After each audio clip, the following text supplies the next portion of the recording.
C'est le cas pour vous. Non, madame, أنا ما عنديش Vous هذه. arrivez à... tu l'as pas. Avec ls moins l. ال اسمه ال عندي وي. Avec ls, c'est bon. Là, c'était juste, moi, quand j'ai fait avec ls, c'était juste pour que vous arriviez à déduire le rôle de moins l. C'est-à-dire que moi, quand je fais ls tout court, j'aurai que les noms des répertoires des fichiers qui existent dans mon répertoire courant. Quand moi, je fais ls moins l, j'aurai, avec l'option moins l, j'aurai plus de détails sur ces fichiers et répertoires. Donc, la liste, c'est là, c'est juste ces informations, c'est cette partie qui sera affichée. Alors, quelles sont ces informations qu'on est en train d'afficher? La première colonne, normalement, vous voyez soit un et soit un mois. Oui ou non? Oui. Oui. Alors, ce D ou ce tiret, qu'est-ce qu'il représente?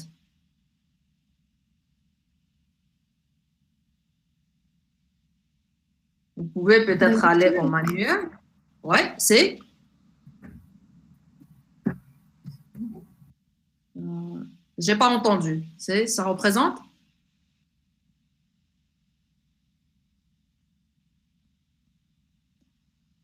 Alors, le D, ce tiré, ça représente le type de fichier. Rappelez-vous, on avait dit qu'on a plusieurs types de fichiers. On a des fichiers de type répertoire, ce qu'on appelle directory. Et donc, ce D ici, ça signifie que ce fichier ici, il est de type répertoire. Quand vous voyez le tiré de 6, là, ça veut dire que c'est un fichier régulier. Ça veut dire quoi, un fichier régulier? C'est tout fichier qui peut contenir des données, telles que, par exemple, un fichier texte, tel que, par exemple, un fichier qui contient, par exemple, une image, une vidéo. Donc, un fichier qui contient des données de l'utilisateur. Donc, là, on les appelle les fichiers réguliers. Et avec ls-l, vous pouvez reconnaître avec ce moins ici, le tiré de 6 que vous voyez.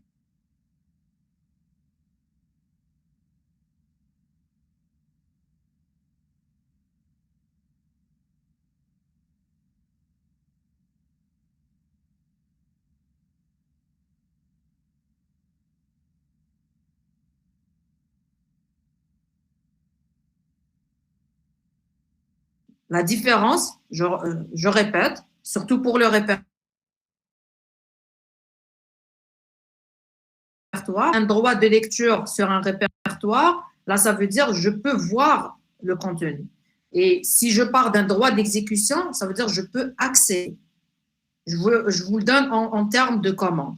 Quand on parle de lecture, ça veut dire quand moi je fais ls sur un répertoire, je peux lister le contenu de ce répertoire. Quand je parle de l'exécution, ça veut dire je peux utiliser un CD. Je ne vais pas rentrer dans les détails pour ce premier TP puisqu'on va le voir en détail dans le deuxième. Donc juste, il faut retenir ça, mais on va revenir avec plus de détails sur ces droits d'accès. Et d'ailleurs, vous allez même les manipuler vous-même, ces droits d'accès.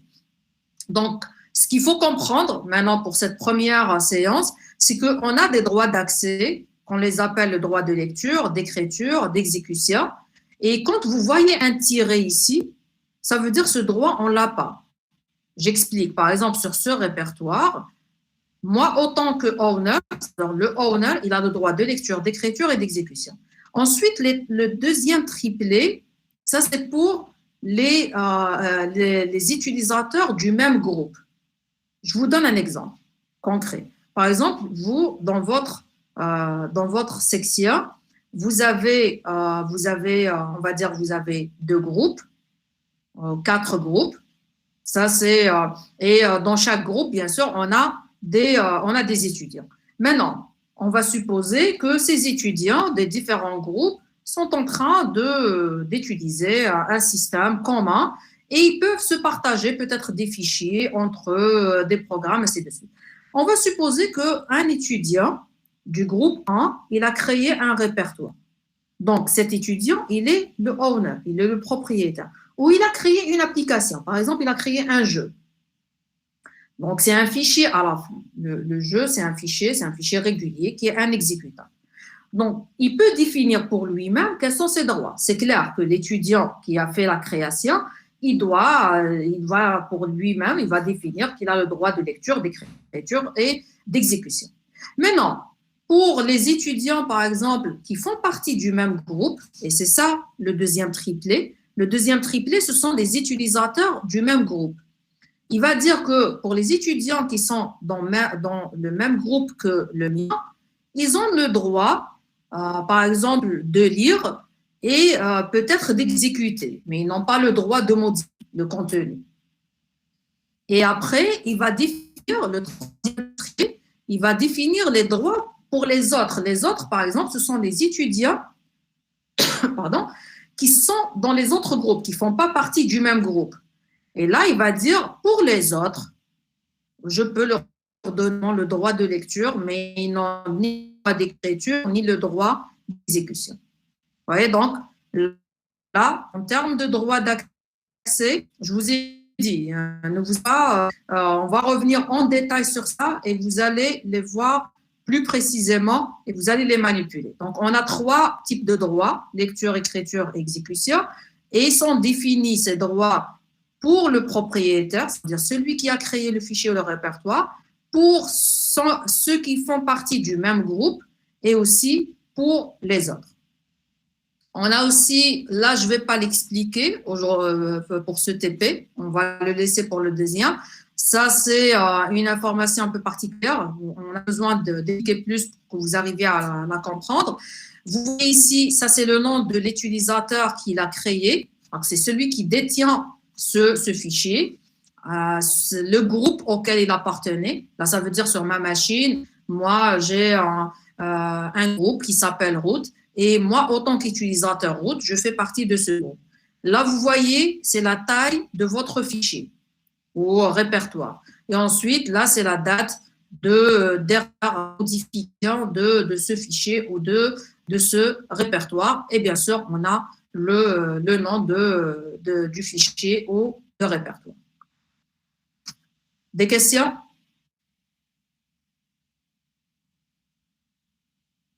Donc, ce qu'il faut retenir pour le moment, je vous ai dit, c'est juste le rôle de ls qui vous permet de lister le contenu d'un répertoire et le rôle de l'option "-l" qui vous permet d'avoir ces informations sur un répertoire ou un fichier. Maintenant, le détail, on va le voir dans la deuxième série. S'il n'y a pas de questions, on va continuer notre liste de commandes. Maintenant, on vous dit exécuter cd point. Et après, exécuter pwd pour voir est-ce qu'il y a un changement par rapport à la première fois. Je vais reprendre peut-être dès le début pour vous rappeler le scénario. Nous, on avait commencé par ça. On avait fait CD, on a exécuté pwd, on était dans le répertoire de l'utilisateur. Ensuite, on a exécuté cd point. Et si je fais pwd, est-ce qu'il y a un changement? Non. Il n'y a pas de changement. Oui ou non? Non, il n'y a pas de changement. Non, madame. Il n'y a pas de changement. Très bien. On va voir après, quand on exécutera la commande suivante, on verra après quel est le rôle de ce point. Maintenant, vous faites cd 2 points. Et vous affichez avec pwd le répertoire courant. Et dites-moi, qu'est-ce que vous remarquez? Non, il y a un changement. Oui. Et là, remarquez, moi, dans mon cas, j'étais slash root, et maintenant, je me trouve dans slash. Dans votre cas, vous étiez où? J'étais dans /home, /nom d'utilisateur, et maintenant, je suis dans /home. Et maintenant, tu es dans le slash. Voilà. Et là, qu'est-ce qu'on déduit? Très bien, votre camarade, elle a trouvé la réponse. Quel est le rôle de ce 2 points? C'est qu'on va aller vers derrière le répertoire, ce qu'on appelle le répertoire parent. Puisque là, Moi, quand je dis slash root, ça veut dire quoi? Ça veut dire que j'ai un répertoire, bien sûr, le répertoire racine, qui est le slash. Ça existe toujours sous Linux. Et dans ce slash, j'ai un autre répertoire qui s'appelle root. Pour vous, vous voyez quelque chose de ce genre, par exemple, home, et je vais dire que le nom, par exemple, de l'utilisateur, c'est étudiant. Donc, vous avez, ça veut dire quoi? Dans mon arborescence, j'ai un répertoire slash. Dans ce répertoire, j'ai un autre répertoire qui s'appelle home. Et dans ce répertoire home, j'ai un autre répertoire qui s'appelle étudiant. Et quand moi, je fais cd de points, là, ça veut dire que je suis en train de demander, parce que là, le cd, ça permet d'aller vers un autre répertoire. C'est de changer directory. Le cd, c'est pour dire change directory. Je suis en train de changer mon répertoire. Et quand je donne comme argument ici de points, là, je suis en train de dire aller au répertoire parent du répertoire courant. Le répertoire courant, c'est le root, et le répertoire parent de ce root, c'est le slash. Et effectivement, c'est le cas. Quand je fais PWD, je vois que maintenant, je suis dans le slash. Madame. Pour vous, vous étiez dans slash home slash le nom de l'utilisateur, par exemple étudiant. Quand vous faites cd de points, vous allez vous retrouver dans le répertoire parent qui est le slash home. Madame, Oui. s'il y avait par exemple deux utilisateurs, on pourrait donc accéder à l'autre utilisateur à partir de ce qu'on est maintenant, genre, du utilisateur courant. S'il y a un autre utilisateur, par exemple sur votre machine, parce que généralement, si vous créez plusieurs utilisateurs, on va dire étudiant 1, étudiant 2, dans le slash home, vous allez voir qu'il y a un répertoire pour chacun de ces utilisateurs. Heureusement que vous, l'étudiant 1, s'il n'a pas, bien sûr, les privilèges de root, donc il n'est pas l'administrateur, ou il ne connaît pas le mot de passe de l'autre utilisateur, il ne peut pas accéder à son répertoire personnel. Là, heureusement. Sinon, ça ne sert à rien d'avoir différents comptes sur le même système. D'accord, merci. Ouais, voilà. D'ailleurs, tu peux peut-être, je ne sais pas, à cette étape, c'est un peu peut-être critique puisque vous venez de démarrer avec l'utilisation de Linux. Mais par exemple, en master sécurité, on leur fait,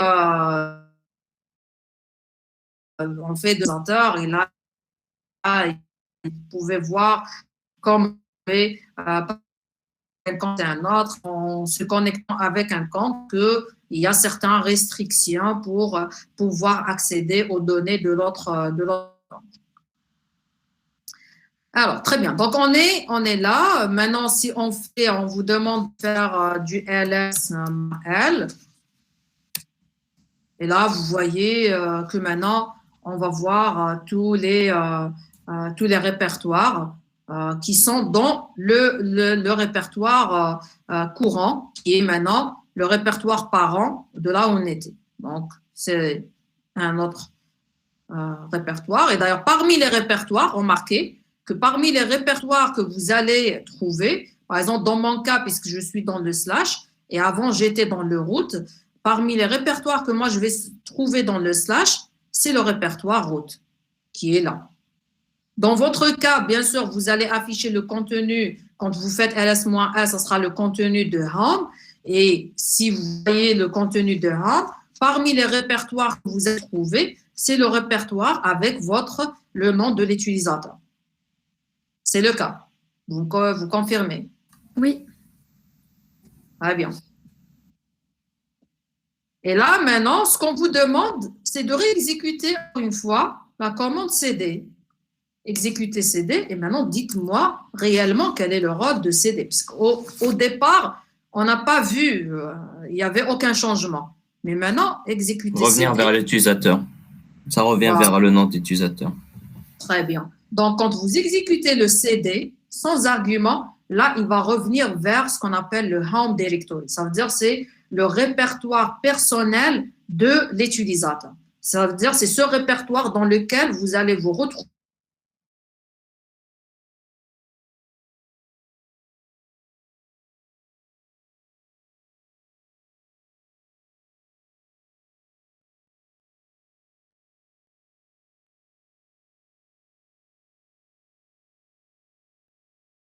Si maintenant je réexécute CD, là, il va revenir vers le home directory, ou ce qu'on appelle le répertoire personnel. Madame, c'est quoi l'utilité de ces points puisqu'on demande le répertoire courant? Puisqu'on y est déjà, pourquoi faire ces points?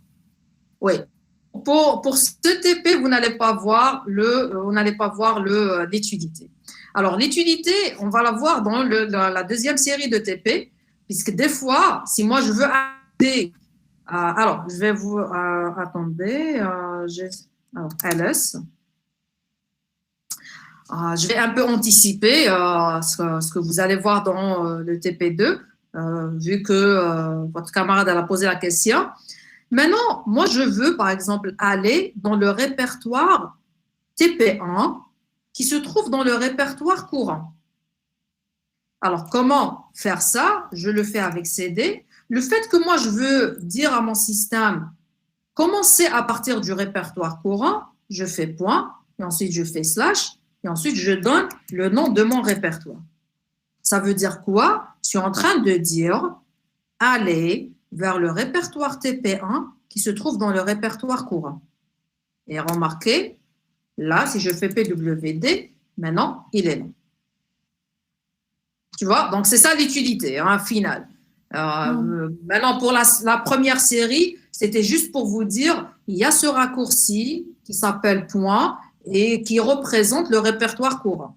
Comment l'utiliser? C'est ce qu'on va voir dans la deuxième série quand on va vous demander de donner un chemin. Là, généralement, un chemin qui va commencer par le point, ça veut dire c'est un chemin qui est relatif. Donc, il commence à partir du répertoire courant.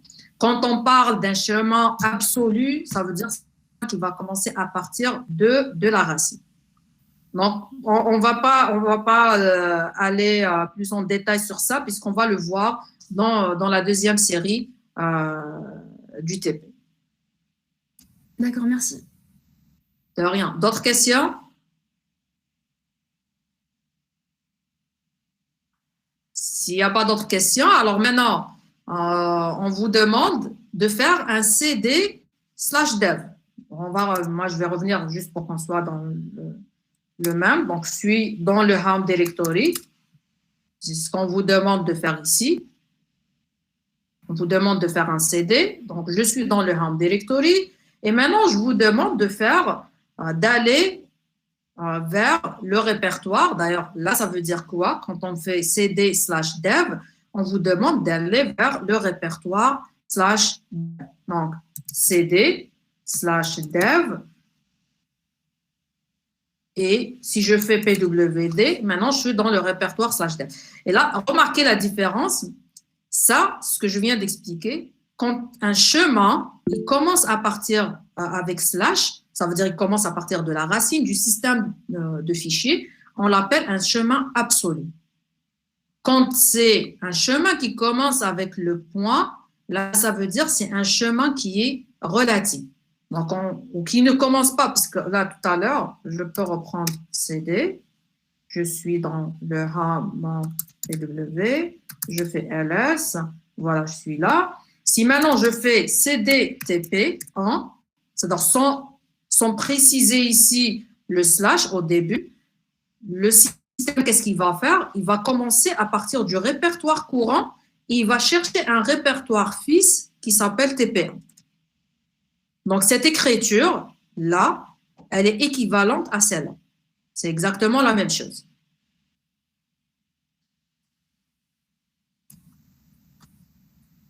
D'accord.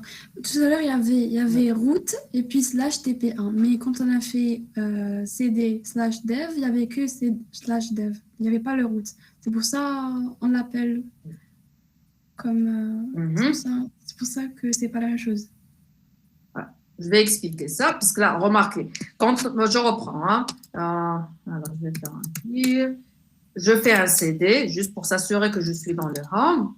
Marqué. Quand moi, j'ai fait un CD/dev. Quand j'ai fait, par exemple, je vais faire CD de points. Ça veut dire c'est à partir du répertoire courant, je vais aller vers le répertoire parent. Et PWD, voilà, je suis là. Quand je reprends CD, fais WD, je suis dans mon home directory. Quand moi, je fais cd/dev, puisque là, c'est un chemin absolu. Ça veut dire quoi? Quel que soit où je suis, le fait que moi, j'ai commencé mon chemin avec le slash, ça veut dire j'ai dit à mon système, aller vers la racine du système et non pas à partir de mon répertoire courant. C'est commencer à partir de ce slash, qui est la racine du système de fichiers de Linux, et chercher un répertoire qui s'appelle dev et accéder à ce répertoire. Ah, d'accord. Tu vois. Par contre, maintenant, si moi, je vais juste pour que je te montre la différence, hein, je vais revenir vers mon répertoire personnel. Je suis dans le répertoire personnel. Si maintenant, moi, je vais faire cd dev, remarquez qu'est-ce qu'on aura. Il y a une erreur. Pourquoi, Ah oui. à votre avis? Parce qu'il n'y a pas de dev. Il n'y a pas de dev dans le directory là.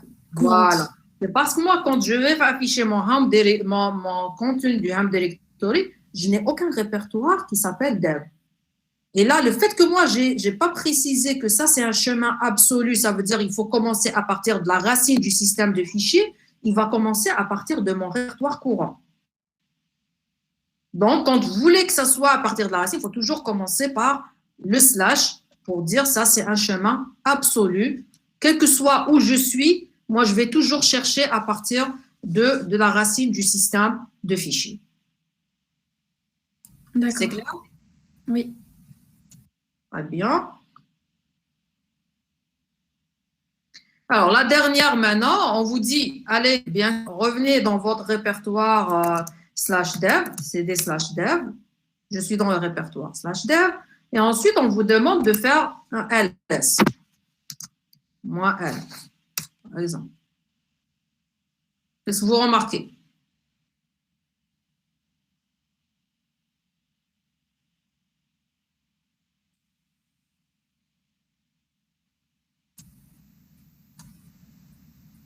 Il y a de même, on va vous afficher le contenu de ce /dev.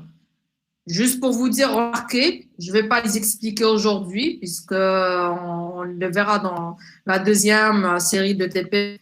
Vous voyez ici, rappelez-vous, tout à l'heure, on avait dit que la première colonne, c'est le type de fichier. Et là, remarquez, le D, on l'a déjà vu. C'est pour, pour le répertoire. Mais vous voyez qu'il y a de nouveaux types. Il y a le C, il y a le L, normalement, il y a même le B. Donc, ça, ce sont d'autres types de systèmes, d'autres types de fichiers de Linux. On les expliquera quand on commencera la deuxième série. Maintenant, on vous a demandé d'exécuter ls-l et ensuite, on vous a demandé d'exécuter ce ls-l et ensuite utiliser ce symbole et ensuite mol. Bon. Dites-moi maintenant quelle est la différence que vous remarquez entre le premier affichage et le deuxième.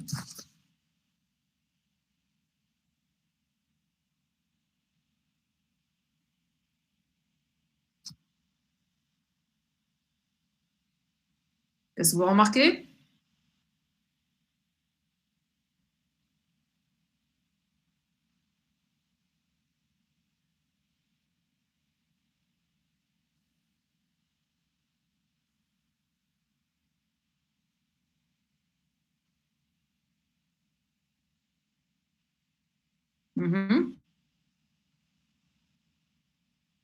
Quelle est la différence?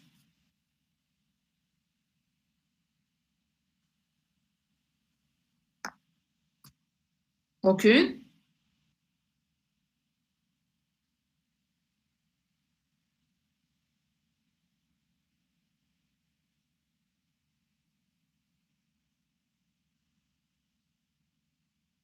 Ou est-ce que vous n'avez pas pu faire l'exécution de la commande? Non, je n'arrive pas à définir la différence. Ah, d'accord, ok. Alors, remarquez, là, quand on a fait tout à l'heure le